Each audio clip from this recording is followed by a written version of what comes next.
Bonjour, aujourd'hui je suis là pour vous faire une revue du fond de teint de chez Carvice, donc le Cream Foundation qui se présente comme ceci quand vous le recevez.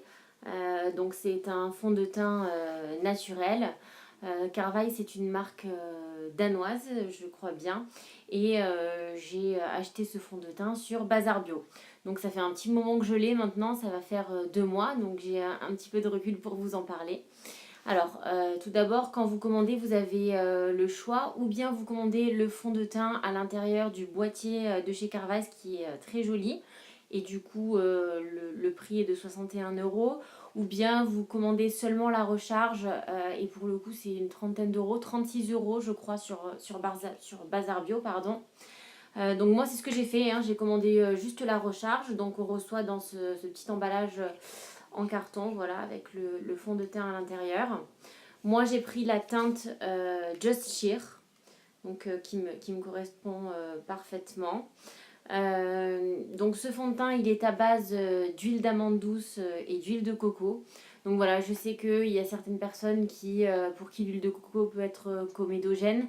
Moi, j'ai pas de problème, je me démaquille souvent à l'huile de coco. J'ai pas mal de produits qui sont à base d'huile de coco, donc pour moi, c'est vraiment pas un souci. Alors, je vais vous montrer le fond de teint. Donc moi, je l'ai mis dans une boîte, dans un boîtier du coup métallique, vu que j'ai pas le boîtier Carvice. Et concrètement, je l'ai pas pris parce que mettre une trentaine d'euros dans un boîtier, alors que j'étais même pas sûre que le fond de teint me convienne vraiment, bon là, je l'ai pas fait.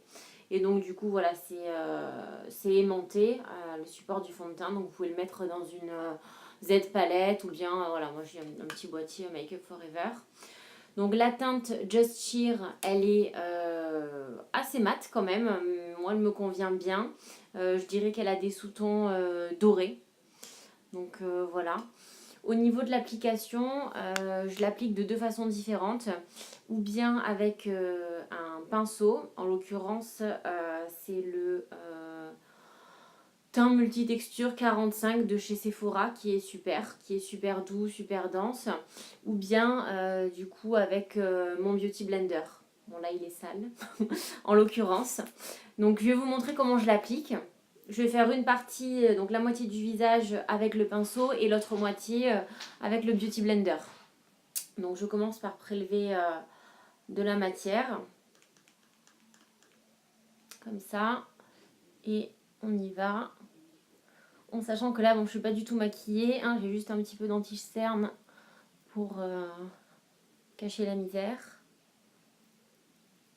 Voilà, et donc en fait je tapote en étirant un tout petit peu. Je fais bien voilà, la limite du cou pour pas qu'il y ait de démarcation. Donc c'est un fond de teint qui s'applique très facilement. Il se fond dans la peau. Je sais pas si vous arrivez à voir une différence déjà entre les deux côtés. Donc sans fond de teint, avec fond de teint. Même si ma qualité est assez médiocre, je pense que vous pouvez voir quand même qu'il y a une jolie différence. Donc voilà, c'est vraiment un fond de teint qui est imperceptible sur la peau. Il a vraiment un fini, je dirais, velouté. Voilà, c'est vraiment le mot. C'est super joli. Je fais l'autre partie au Beauty Blender. Donc là, comme il est sale, je ne vais pas le mettre directement dans mon fond de teint. Donc je vais y aller voilà, avec le doigt, comme ça. Et j'en applique, voilà, sur la seconde partie du visage. Comme ça. Donc mon Beauty Blender, il est humidifié, comme toujours.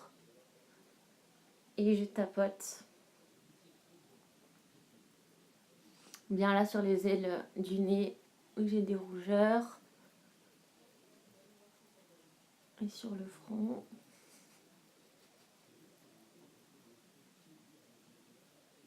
Et voilà.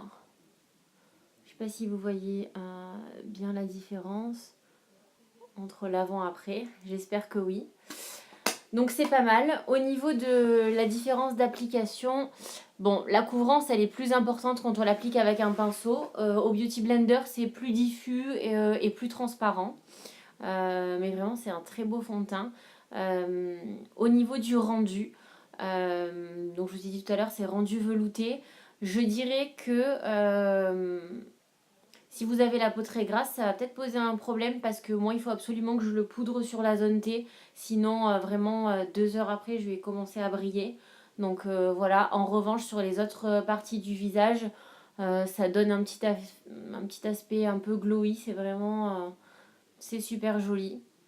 Donc voilà, c'est une très belle découverte. Moi, j'avais l'habitude voilà, de fonctionner avec de beaux fonds de teint de marques de cosmétiques pas naturelles. Voilà, j'aimais beaucoup les fonds de teint Armani, Estée Lauder, j'avais pas mal de Dior, donc qui voilà, sont pas très bien composés, mais clairement on a un rendu qui est vraiment à la hauteur. Et là, je suis absolument pas déçue sur le Carvice. Au niveau de la tenue, il tient très bien toute la journée, il n'y a pas de problème. Par-dessus, pour finir mon teint, là je vais appliquer du coup un fard à joues crème, donc je vais tapoter, ça va absolument pas faire bouger la matière. Donc voilà, c'est vraiment une très belle découverte. C'est le fond de teint que j'utilise tous les jours. Et quand je l'aurai fini ou quand je passerai une autre teinte, je pense que je le rachèterai. Donc voilà, n'hésitez pas à me poser des questions si vous le souhaitez. C'est une vidéo assez courte où je vous donne voilà, mes impressions un peu en vrac. J'espère que ça vous aura plu. À bientôt.